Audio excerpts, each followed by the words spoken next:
DNA evidence has revolutionized criminal investigations. It's put killers behind bars decades after their crimes and freed innocent people from prison. But what happens when DNA isn't enough? What happens when even the most advanced forensic science in the world can't crack a case? Today, we're diving into 5 chilling mysteries where DNA evidence exists, but where justice remains impossibly out of reach.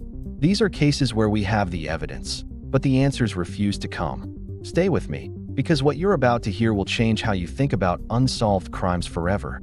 Let's start with a case that haunts investigators to this day, the Somerton Man. On December 1st, 1948, a well-dressed man was found dead on Somerton Beach in Australia. No identification, no wallet, and every single label from his expensive clothing had been carefully cut out. In his pocket, a scrap of paper with 2 words, Tamam Shud, Persian for ended. The paper was torn from a rare book found months later. Inside that book, a phone number and a strange 5-line code that has never been deciphered. Fast forward to 2022. Australian authorities finally extract his DNA and announce they've identified him as Carl Webb, an electrical engineer. But here's the problem. There's no record of Carl Webb existing in that time frame. No family members recognize him. And even if the name is right, it answers nothing. Why was he there? What does the code mean? Why was he killed? The DNA gave us a name, but we have more questions now than we did in 1948. Before we continue, if you're as fascinated by these unsolved cases as I am, make sure you hit that subscribe button and turn on notifications. We dive deep into the mysteries that keep investigators up at night, and trust me, the next case is even stranger. Ready? Case number 2 takes us to Norway. In November 1970, a woman's burned body was discovered in the remote Isdal Valley. Her face was destroyed, her fingerprints were burned off, and just like the Somerton Man, every label on her clothing was removed. Nearby, investigators found wigs, disguises, and multiple fake passports with different names. She was a ghost.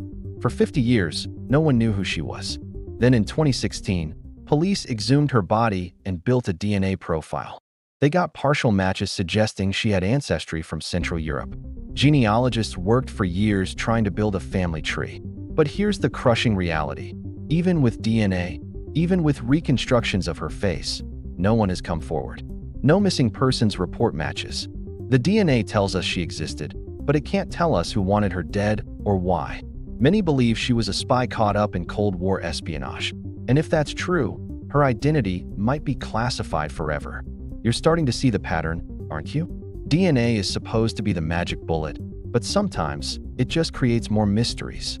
The next case is particularly disturbing because investigators have DNA from the killer, and yet, no arrest has ever been made. JonBenét Ramsey. December 26, 1996. The 6-year-old beauty queen was found murdered in her own basement. Here's what most people don't know. There is unidentified male DNA on her clothing. In 2008, this DNA officially cleared the Ramsey family. So if they didn't do it, who did? The DNA has been run through every criminal database. No match. Here's the really frustrating part. Some experts argue the DNA is innocent contamination from a factory worker. But other experts say the profile is too strong and too present in multiple locations to be innocent. So we have DNA that might identify a killer or might identify a random warehouse worker. The case remains frozen in time, with forensic evidence that refuses to give up its secrets. If you think that's frustrating, wait until you hear this next one. But first, do me a favor. Drop a comment below and tell me which case you think is most likely to be solved in the next 5 years. I read every single comment, and I love hearing your theories. Alright, let's keep going. The Zodiac Killer. Northern California, late 1960s. At least 5 confirmed murders, taunting letters, cryptic ciphers, and a killer who vanished. For decades, this case was DNA-free. But then, in the early 2000s, investigators found saliva under a stamp on one of the Zodiac's letters. The killer had licked that stamp. His DNA was right there. They built a profile and tried to use genetic genealogy, the same technique that caught the Golden State Killer. This should have worked, but it didn't. Why? Because the DNA sample is degraded, partial, and contaminated by decades of handling. The profile they have might be the Zodiac, or it might be a postal worker from 1969. They can't be sure. So even with DNA evidence, The Zodiac killer remains unidentified. It's like having a photograph that's too blurry to make out the face. You know someone's there, you just can't see them. One case left. And this one is heartbreaking because the DNA not only exists, it actually matches someone in the system, but legal technicalities have prevented justice for over 4 decades. April 15, 1984. 12-year-old Jonelle Matthews disappeared from her home in Greeley, Colorado. For 35 years, she was a missing person. Then in 2019, her remains were found. She had been shot. This was murder. Investigators extracted DNA from under Jonelle's fingernails. She fought back, and they got a hit. The DNA belonged to Stephen Pankey, a former neighbor who had obsessively inserted himself into the investigation for years. They arrested him. Finally, justice, right? Wrong. Pankey's first trial in 2021 ended in a mistrial. A jury couldn't reach a verdict. Think about that. DNA evidence linking him to the victim, and still not enough.